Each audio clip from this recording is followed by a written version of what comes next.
আসসালামু আলাইকুম বন্ধুরা, আশা করি আপনারা সকলেই ভালো আছেন। যে মানুষটি সর্বপ্রথম পবিত্র আজান কণ্ঠে ধারণ করেছিলেন তিনি হলেন হযরত বিলাল রাদিয়াল্লাহু। হযরত বিলাল রাদিয়াল্লাহু পবিত্র মক্কা নগরীতে জন্মগ্রহণ করেন। তার পিতার নাম রাবাহ ও মায়ের নাম হামামা। তার পিতা কৃতদাস হলেও মা ছিলেন শাহজাদি।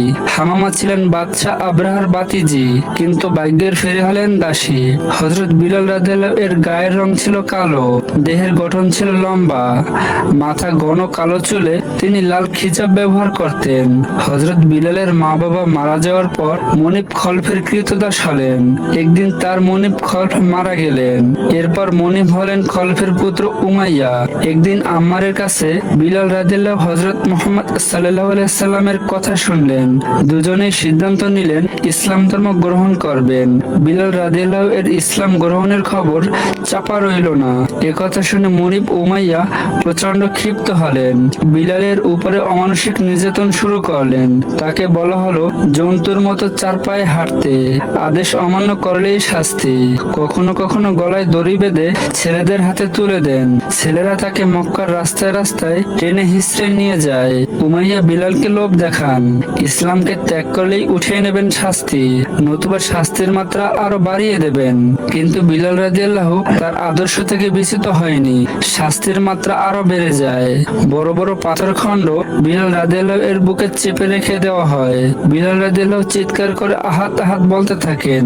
একথা মহানবী সাল্লাল্লাহু আলাইহি সাল্লামের কানে যায়। কেঁদে ওঠে তার মন। তিনি বিলাল রাদিয়াল্লাহু এর মুক্তির ব্যবস্থা করেন।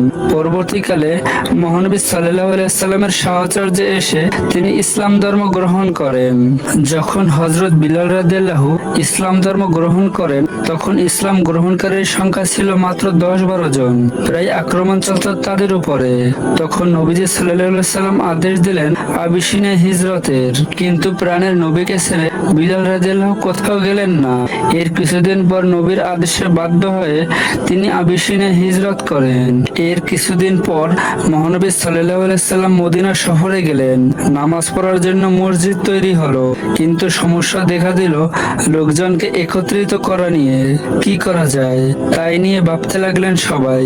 একদিন মহানবীর প্রিয় সাহাবী আব্দুল্লাহ বিন যায়েদ রাদিয়াল্লাহু স্বপ্নাদেশে আজানের কথাগুলো শুনলেন। নবীজিকে শোনাতেই তা তার পছন্দ হলো। তিনি আব্দুল্লাহ বিন যায়েদকে আদেশ দিলেন বিলাল রাদিয়াল্লাহুকে কথাগুলো শিখিয়ে দেওয়ার জন্য। বিলাল রাদিয়াল্লাহু এর কণ্ঠস্বর অত্যন্ত সুরেলা ও মিষ্টি হওয়ায় মহানবী সাল্লাল্লাহু আলাইহি সাল্লাম বললেন বিলালই হবে ইসলামের প্রথম মুয়াজ্জিন। তারপর থেকেই বিলাল রাদিয়াল্লাহু এর আজানের ধ্বনিতেই আল্লাহর দরবারে হাজিরা দিত সকল ধর্মপ্রাণ মুসলমান। হযরত বিলাল রাদিয়াল্লাহু নবীজির অত্যন্ত স্নেহভাজন ছিলেন। বিলাল রাদিয়াল্লাহু নবীজিকে জীবনের চাইতেও বেশি ভালোবাসতেন। এক সময় অসুস্থ হয়ে মহানবী সাল্লাল্লাহু আলাইহি সাল্লাম ইন্তেকাল করলেন। মহানবী সাল্লাল্লাহু আলাইহি সাল্লামের ইন্তেকালের পরে বিলাল রাদিয়াল্লাহু প্রায় পাগলের মতো হয়ে গেলেন। তিনি ব্যাগ গুছিয়ে চলে যাচ্ছেন।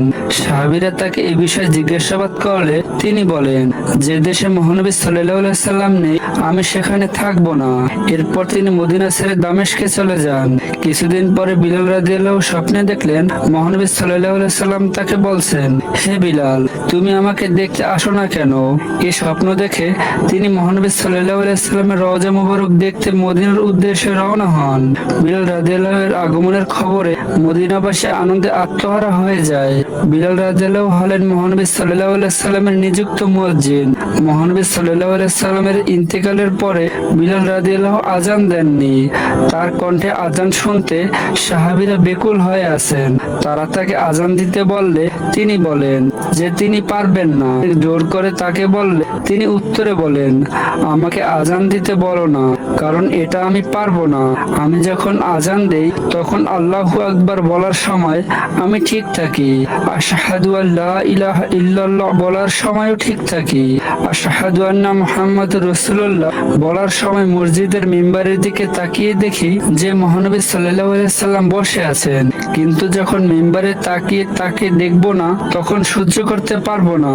তবুও সাহাবীরা জোর করলো। অবশেষে হাসান ও হোসেন রাদিয়াল্লাহু এসে তাকে জোর করলে তিনি রাজি হন। তার আজান শুনে সকল সাহাবীর চোখে পানি চলে আসে। কিন্তু আজানের মাঝেই বিলাল রাদিয়াল্লাহু বেহুশ হয়ে যান। তাকে সকলেই ধরে নিয়ে যান।